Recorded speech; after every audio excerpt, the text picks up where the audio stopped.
The title of my message this morning, a very present help in trouble. A very present help in trouble. Kukunin po natin ang Psalm chapter 46 verse 1 as our text this morning. Again, Psalm chapter 46 verse 1. God is our refuge and strength, a very present help in trouble. Again, God is our refuge and strength, a very present help in trouble. So, ang refuge, ito po ay protection, mga kapatid. So, ang Diyos ang ating proteksyon at ang ating kalakasan. At yung idea po, mga kapatid, a very present help, di ba? In trouble. So, napakaganda po na mabigyang pansin po natin na ang ibig sabihin, God is readily available. In fact, makikita nyo po sa message natin that our God is able, that God is accessible, and God is available. Sa usapan pong tulong ng Panginoon, ang ating pong Panginoon ay able, available, and accessible. Okay? The expression carries the idea of being always ready. Okay? Readily present, mga kapatid. Yan po, at masusumpungan. Yan ang napakaganda. Naalala ko po yung sinasabing madalas ng aking pong isa sa matalik na kaibigan, Pastor Perdi Laus. Ay nako, ako po ay madaling lapitan. Mahirap lang masumpungan. Okay? So, ito po ang masasabi po nating kagandahan sa usapin ng ating tulong sapagkat ang ating Diyos ay able, available, and accessible. Sige po, para sa gabay ng Panginoon, tayo po'y manalangin. Let us pray. Aming dakilang Diyos, aming Ama, kami po'y nagpapasalamat sa patuloy na pagpapala mo sa ministeryo ng Believer's Breakfast. Thank you rin po sa mga masugid na taga-subaybay ng ministeryong ito. Dakilang Diyos, hiling ko po ang patuloy na paggawa mo at ang paggamit mo po, particular sa iyo pong tao na ginagamit para po sa pagpapahayag ng iyong salita. I pray, O Father, that you will continue to use me as a channel of your blessing. May you continue to reach the heart of the people through thy word. I pray, O God, for your wisdom, and please always fill me with your Holy Spirit. And please, Lord, meet our spiritual need. Again, thank you so much at naway patuloy po naming maabot ang marami, mai-share po ang iyong mensahe sa pamagitan po ng aming pagtatag, ng aming mga kaibigan, pag-share, at ganun din po dakilang Diyos, ang pananalangin po namin para po sa ministeryong ito. Muli po, aming Ama, ito po ang aming panalangin sa pangalan po ng aming Panginoong Jesus. Amen. Amen. By the way, sila Pastor Henry ay magsa-celebrate ng kanilang anniversary. Ang mission po natin sa San Jose. Pakipanalangin po natin ang tagumpay po nito. At guest speaker po nila, si Pastor Joseph Guzman. So please do pray for God's powerful work through the preaching of our beloved Pastor Joseph Guzman. And let us pray na ang weather po ay maging maayos sa kanila pong pagsa-celebrate. Now, going back to our text, God is our refuge and strength, a very present in trouble, a very present help in trouble. Yan po ang ating pong sesentruhan. Ang idea po ng refuge is protection. God is our protection. Amen? Yes. Siya po ang nahandyan upang tayo po'y ingatan, upang tayo po'y bantayan, mga kapatid, and He is always available. Okay, Psalm chapter 46 is one of the greatest declarations of confidence in God ng psalmist kung ating pong babasahin. Okay? At ngayon po sa aking magiging pagtuturo, nais ko pong sesentruhan po natin ito. Sapagkat ito po ay nagpapaalala sa atin na ang Diyos hindi lang siya basta tulong, kundi ang ginamit po, but a very present help. Ang ibig sabihin, God is present in every situations in life. Diba? Sa bawat sitwasyon po ng ating buhay, in every difficulty, diba? Discouragement, even sa ating pong downfall, I can say that God is always there. He is always present. Sa bawat panahon ng ating buhay, sitwasyon ng buhay natin, 'di ba? Sa panahon ng buhay natin, God is always there to help. So again, the title of our message, A Very Present Help in Trouble. Mga kapatid, let us admit the fact na lagi nating kailangan ng Diyos. Agree po ba kayo? Sang-ayon po ba kayo, mga giliw na taga-subaybay, na ang Diyos po ay lagi nating kailangan? Yes. Walang panahon na hindi natin siya kailangan. Kailangan natin siya sa bawat pangyayari sa ating buhay. Kailangan natin siya sa bawat sitwasyon ng ating buhay. Kailangan po natin siya sa bawat hamon sa ating buhay, pagsubok man, tukso man, sa lahat ng pagkakataon, lagi nating kailangan ang Panginoon. And the good thing about our God, according to our text, ang sabi po, God is our refuge and strength, a very present help in trouble. Kaya nga, yun po mga kapatid, actually, yun po yung isang mensahe na po pwede nating i-expound as what I mentioned in my introduction. That the message is about God's ability, the ableness of God. Yes, He's able. Our God is able. Amen? Okay? And the good thing, aside sa pagiging able, He is available. Nandyan lang po siya and accessible. We can reach Him, mga kapatid. And He is more than willing na tayo po ay Kanyang abutin. So, atin pong tanggapin ang katotohanan na lagi nating kailangan ang Diyos. Okay? So dito po sa akin pong ibabahagi po sa inyo, ito po ay masasabi po nating mensahe na talagang tutukoy po sa atin sapagkat kumbaga ito ang realidad sa buhay maging ng mga Kristiyano. At tayo naman po particular sa usaping Kristiyano. Kasi bilang Kristiyano, taong-tao rin po tayo. At itong mga puntos na ibibigay ko po sa inyo, ito po, sabi ko nga kay PNG, kasi yun po yung aming tandem. Ano po, I always want to call him. Maring may mga ibang helps na po pwede po tayo, pero knowing him, and even Ma'am Risa, sila po ang aking madalas tinatawagan kapag ka po naglalagay na po ng message ang Panginoon sa akin. At ito nga po, mapapansin nyo po na para talaga mas safe, even yung ating pong mga pinag-aaralan, yung title po natin, hindi na po natin inilalayo doon na mismo, doon sa ating pong teksto. And I believe it is very encouraging to know na ang talatang ito ay napakalaking help sa atin.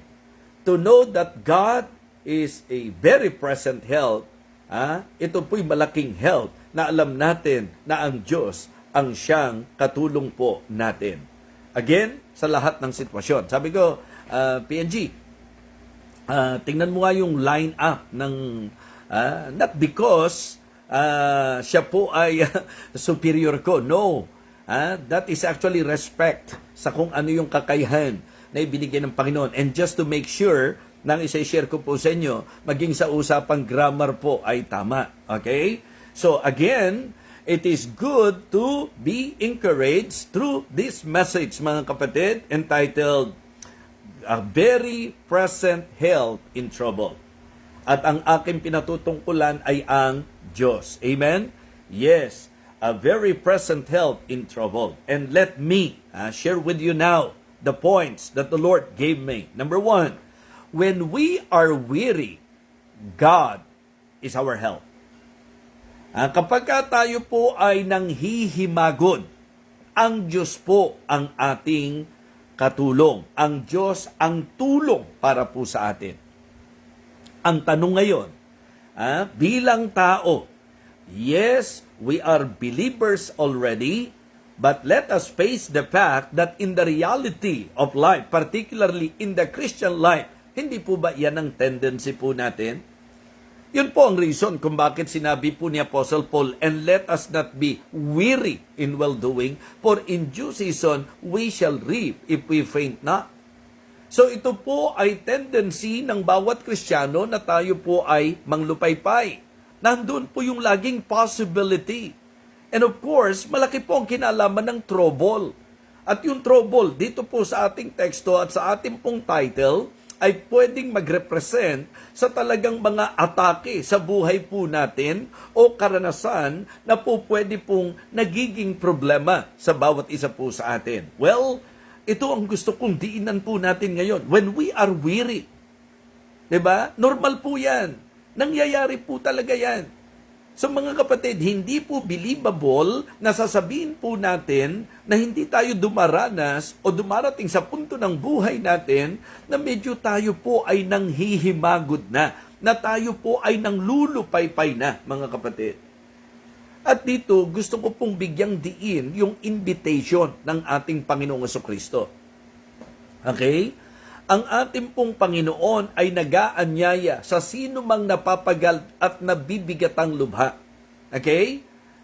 Matthew chapter 11 verse number 28, "Come unto me all ye that labor and are heavy laden, and I will give you rest." So when we are weary, God is our help. God can give us rest.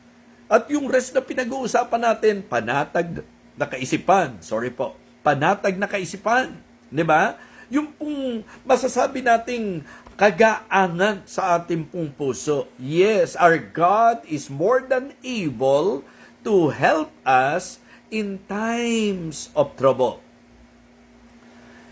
Siya po yung very present help in trouble. So, when we are weary, wag na nating ikaila. Harapin na natin ang katotohanan. Maybe presently, you are in that situation na medyo nanglulupaypay ka na medyo nangihina ka na medyo nangihimagod ka na. Sinasabi ko po sa inyo ngayon na sa ating pong weariness, God is our help. Maganda po na may mga tao na nakaka-encourage po sa atin, pero hindi po reliable ang tao. Hindi po tayo po pwedeng gumarantiya sa tao. But listen, ang Diyos po natin, a very present help in trouble. He is reliable, mga kapatid. We can completely, di ba, rely on the Lord. Ibig sabihin po, yung pagka ikaw ay lumapit na sa Kanya, siya ang tulong sa atin, siya ang katulong po natin, siya po ang saklolo natin. So when we are weary, mga kapatid, remember, God is our help. A very present help. Sa panahong tayo po ay nanglulupaypay. Second, maganda rin po yan eh. When we are worried, hindi ba nangyayari po yan? Na tayo po ay nag-aalala, na tayo po ay nababalisa, being human, kahit Christian pa tayo, nandoon po yung realidad na tayo po ay dumarating sa point na nangangamba, nag-aalala, nababalisa, natatakot, mga kapatid. Diyan naman po pumapasok yung pong idea ng sinabi po ni Apostol Pablo. In Philippians chapter 4, verses 6 and 7, ang sabi po niya, "Be careful for nothing, but in everything by prayer and supplication with thanksgiving, let your requests be made known unto God. And the peace of God which passeth all understanding shall keep your hearts and minds through Christ Jesus." Mga kapatid, when our minds are troubled, di ba? Kapag yung kaisipan po natin ay talagang gusto ko malaman nyo, that God gives us peace. Diba? "And the peace of God which passeth all understanding shall keep your hearts and minds through Christ Jesus." So when we are worried, mga kapatid, God is our help. So yung una natin, when we are weary, God is our help. Ngayon naman po, when we are worried, God is our help. And then thirdly, deep thinker is right. When we are weak, God is our help. Kapag naman po tayo ay mahina, iba pa po yung nanlulupaypay, nangihina, nangihimagod, nangangamba, natatakot. Ito po, kung nakita natin na tayo po yung weak, mahina talaga, mga kapatid. Remember, God is our help. A very present help. In weariness, in worries, Kapag ka worried po tayo, and when we are weak, kapag ka hindi natin kaya, 'di ba? Sa lahat ng pagkakataon na hindi natin kaya, mga kapatid, remember God is our help, a very present help in trouble. Naalala ko po, may isang kanta noon na actually ginawa po naming yung parang nagkakatuwaan, yung Just a Closer Walk with Thee. Ang sabi po ng lyrics noon, 'di ba? I am weak and thou art strong. Yun po yung pinaka-idea. Si Apostol Pablo po, dumating sa punto na meron siyang naging kahinaan at yun yung kanyang karamdaman. Siya po'y very much affected nung kanyang karamdaman sa usapang pain, mga kapatid, discomfort. Sabihin na po natin na talagang hindi po madali yung karamdaman. Hindi po masimpleng sakit, mga kapatid, na siya po'y nagkaroon ng thorn in the flesh, and because of that, hinang-hina po siya. Kumbaga, he besought the Lord thrice because hina po niya. Mahina po siya, mga kapatid.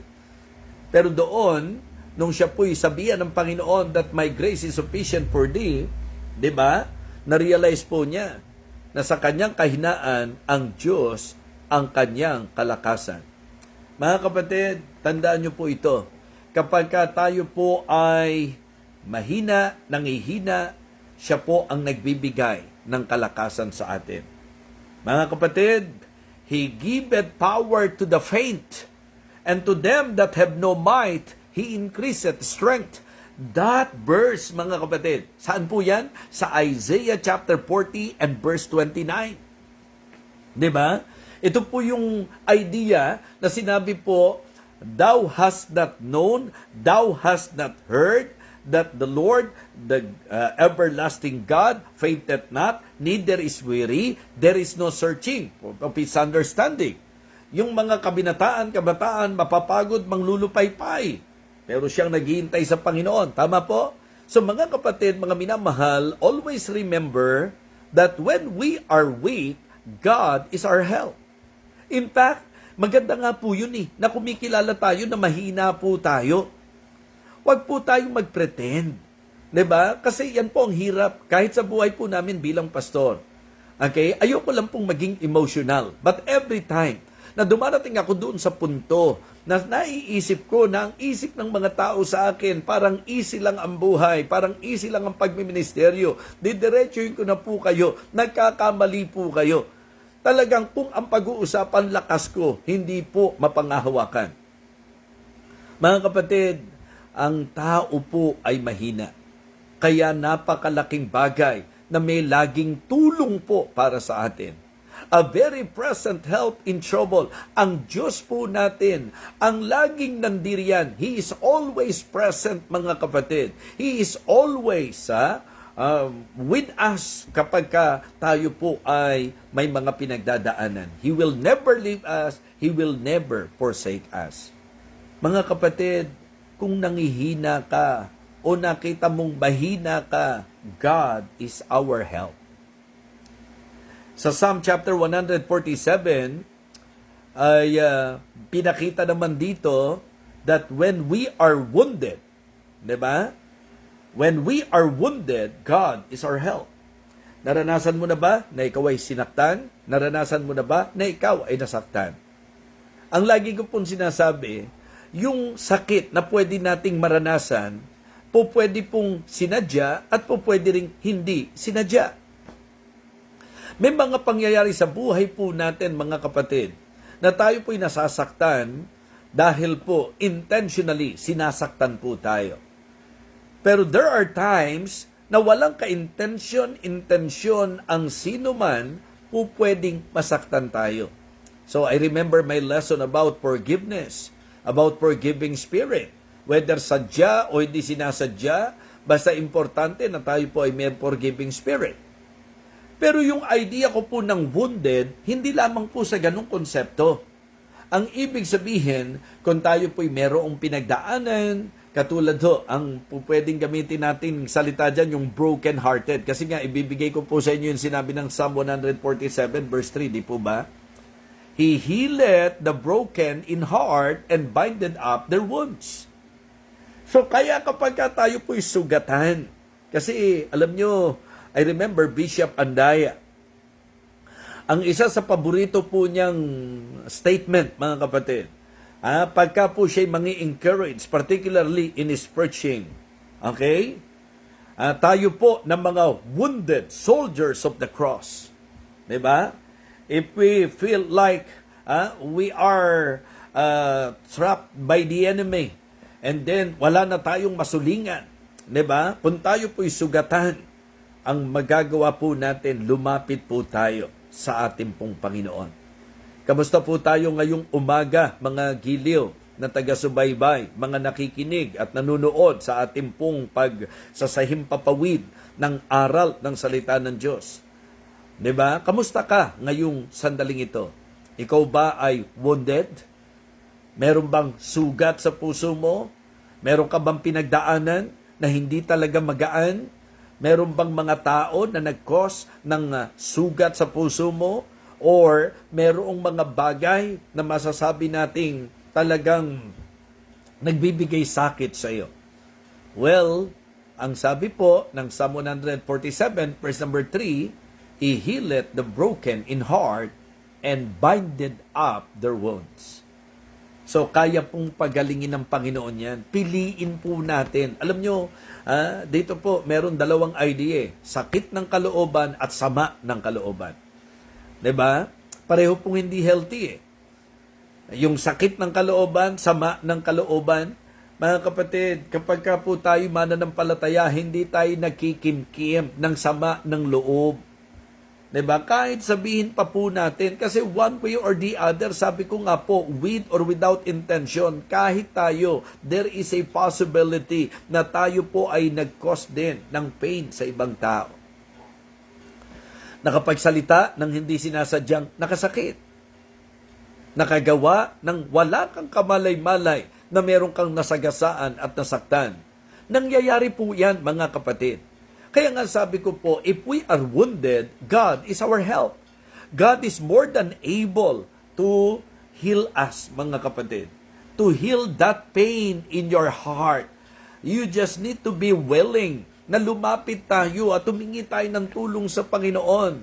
If you are hurt, mga kapatid, if in your heart meron pong pain at meron pong mga posible po na nagpasama ng loob mo, isuko po natin sa Panginoon yan. At ang Diyos ang magpapagaling sa atin. Mga kapatid, kapag ka po ang ating puso ay nasugatan, ang ating Diyos ay may kakayahan upang tayo po ay pagalingin. Kaya nga, when we are wounded, God is our help. When we are weary, God is our help.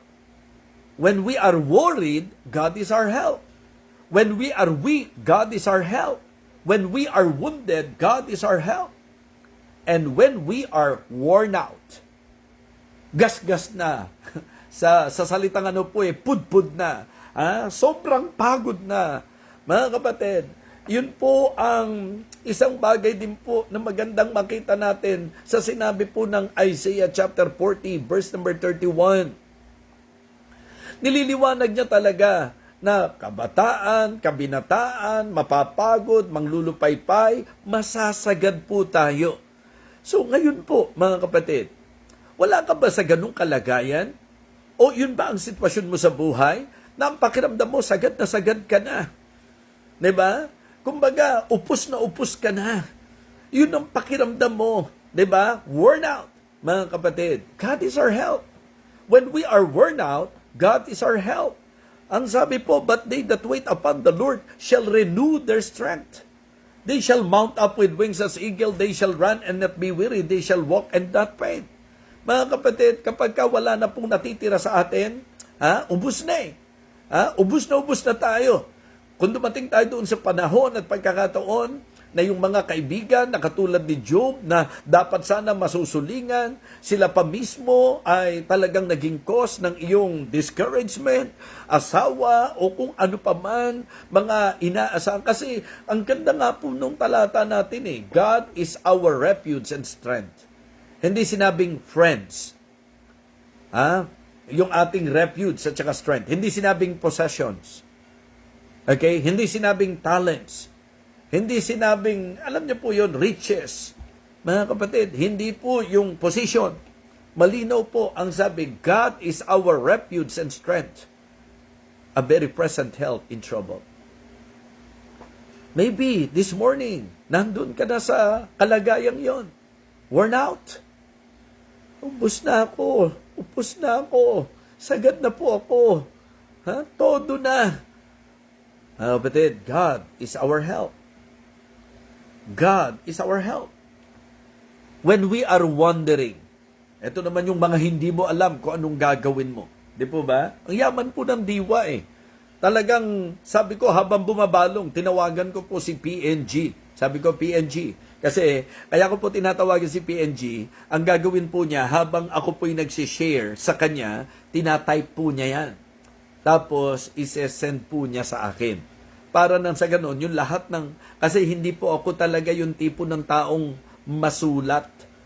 Sa akin pong naging gawi o estilo, talagang nagpo-flow po siya.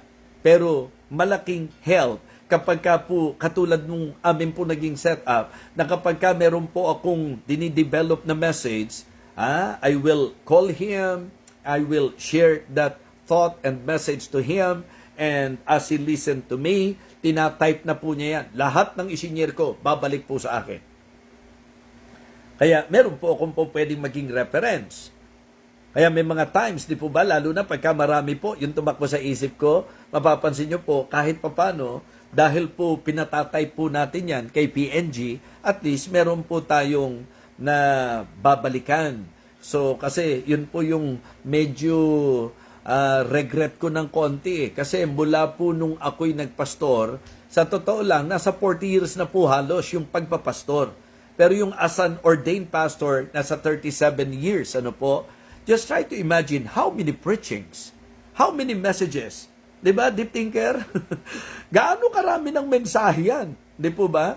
So kung tutuusin, mga kapatid, kung ako lang po yung masulat, kasi nga hindi ko po ma-express completely pagka isinusulat po. Kaya maganda, mapapansin nyo po yan, mga pastors, pag nagkukwentuhan kami, sila po, they can attest to you that in our sharing time, mga messages po ang lumalabas, mga kapatid. So, parang yun po yung design ng Diyos para sa akin. Kaya nga, sobrang na-appreciate ko yung effort, sila Pastor Poy, yung mga gumawa ng aklat natin sa 7 Last Words. Mga kapatid, yun po, kung tutuusin, mula po sa notes na nakuha po nila yon. At yung iba po, tinranscribe po nila, pinakinggan po nila yung mismong actual preaching, and then, meron silang mga nag-transcribe po nito, at yun po, nagtulong-tulong po sila para maging aklat po ito. At pwede pa rin po kayo mag-avail kapag gusto po ninyo, sapagkat hindi lang naman siya pang mahal na araw. Evangelistic message yan, at medyo may doctrine din naman doon po sa usapan ng ating pagkilala, halimbawa po kay Mary, and then yung pong deity ni Christ. So kaya napaka, para sa akin po, tinetreasure ko na may mga ganyan po tayong mga kamanggagawa. Okay? Dati nga po si Teacher Riza siya po lagi ang tinatawagan ko. Kaya lang super loaded na rin po talaga si Ma'am Riza. Yun po'y dahil sa kinikilala ko po na may mga makatutulong din sa atin at po pwedeng gamitin ng Panginoon. So, pansinin niyo po ito, yung mga puntos natin. Totoong-totoo sa buhay yan. When we are weary, God is our help. When we are worried, God is our help. When we are weak, God is our help. When we are worn out, mga kapatid, God is our help. When we are wounded, God is our help. And then, when we are wandering, alam niyo po yung, hindi mo alam ang gagawin mo, nagwa-wonder ka, ang Diyos ang po pwede po nating bigyang pansin. Sapagkat siya po ang talagang presenting tulong po sa anumang sitwasyon ng ating buhay. He restored my soul, sabi sa Psalm 23, di ba? He restored my soul, verse number 3. He restored my soul. He leadeth me in the path of righteousness for His name's sake. Yung clear leading, yun ang importante. Kaya para hindi ka magwa-wonder, mga kapatid, Diyos ang dapat maging gabay mo.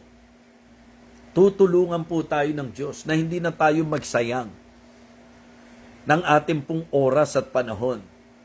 Kaya kung ikaw ay litong-lito, if you are confused, di ba? You have nowhere to go, di mo alam, saan ba ako patungo nito?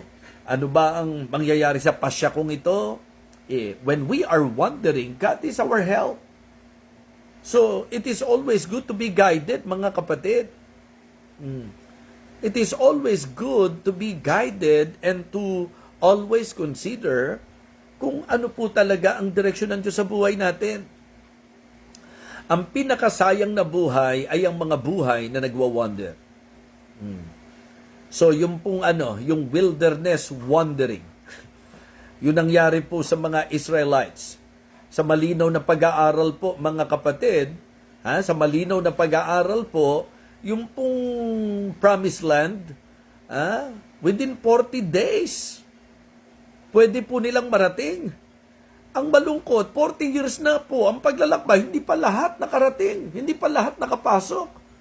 So saan sila? Sa wilderness, nagwander. Diba? At wag nating hayaang mangyari sa buhay po natin yan, mga Kristiyano, na nasa Panginoon na tayo, nagwawander pa rin po tayo.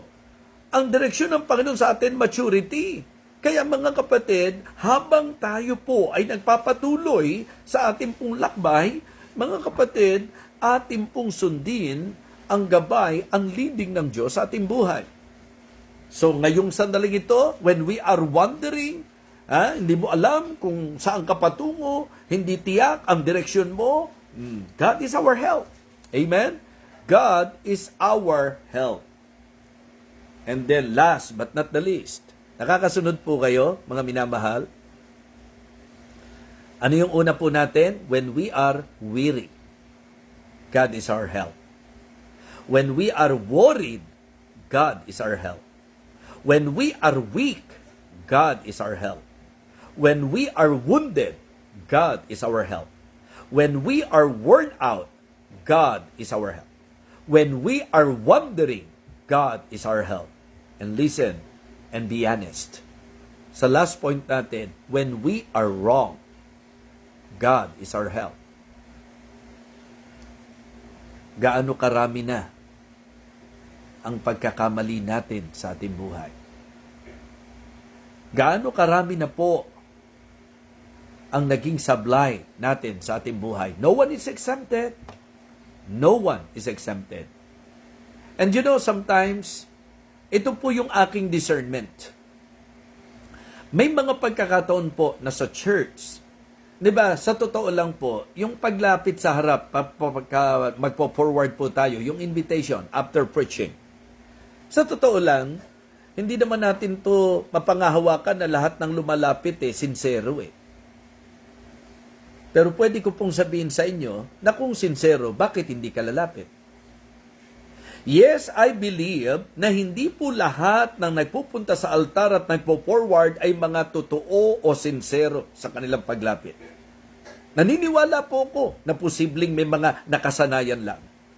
So, kaya agree ako, agree po ako na hindi lahat ng lumalapit sincero at totoo. Kaya lang, may tanong naman po ako. Kung sincero at totoo, ba't naman hindi lumalapit? Bakit naman ako hindi lalapit kung ako ay sincero at totoo na kinakausap ng Panginoon sa mensahe? Mga kapatid, mga minamahal, ang altar ay isang napakagandang lugar ng pagtatama ng kamalian sa ating buhay. Ang paglapit sa altar ay hindi paglapit sa pastor. Ang paglapit sa altar ay paglapit sa presensya ng Panginoon. Hindi po para pilosopuhin sapagkat ang presensya ng Diyos nasa lahat ng dako. But the altar was designed for us to somehow, surrender everything to God. Lalo na po kung tayo po ay may mga dapat talagang harapin sa Panginoon. Kumbaga, dapat ang bawat isa naintindihan na ang paglapit sa altar ay hindi dapat isang bagay na nakagawian lang. Ang paglapit sa altar ay dapat mayroon pong makatotohanang dahilan. na alam mo na ang altar ang lugar na kung saan isusuko sa Diyos ang dapat isuko at pasasalamatan sa Diyos ang dapat pasalamatan.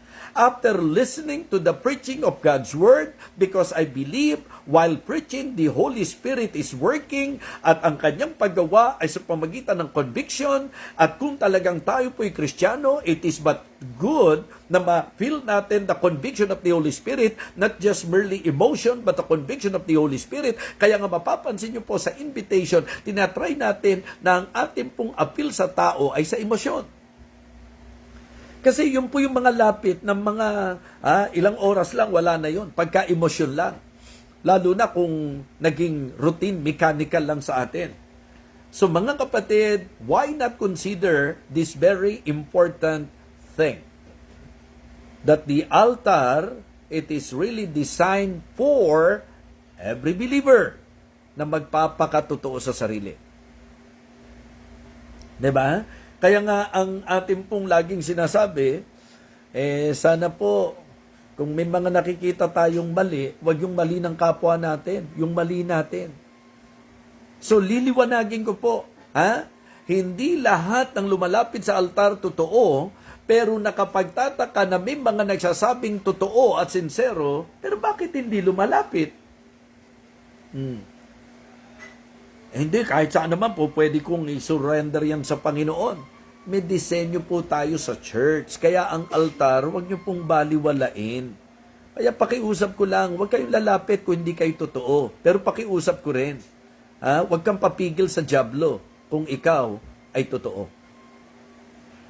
If you are genuine, if you are sincere, if you are true, don't allow the devil to hinder you, to stop you sa paglapit po sa altar. So, yun po yun. At pakiusap ko sa inyo, huwag nyo pong makagawi ang lapit lang kayo ng lapit sa altar kung di naman kayo totoo. Kasi nagdadaglag lang tayo ng mali.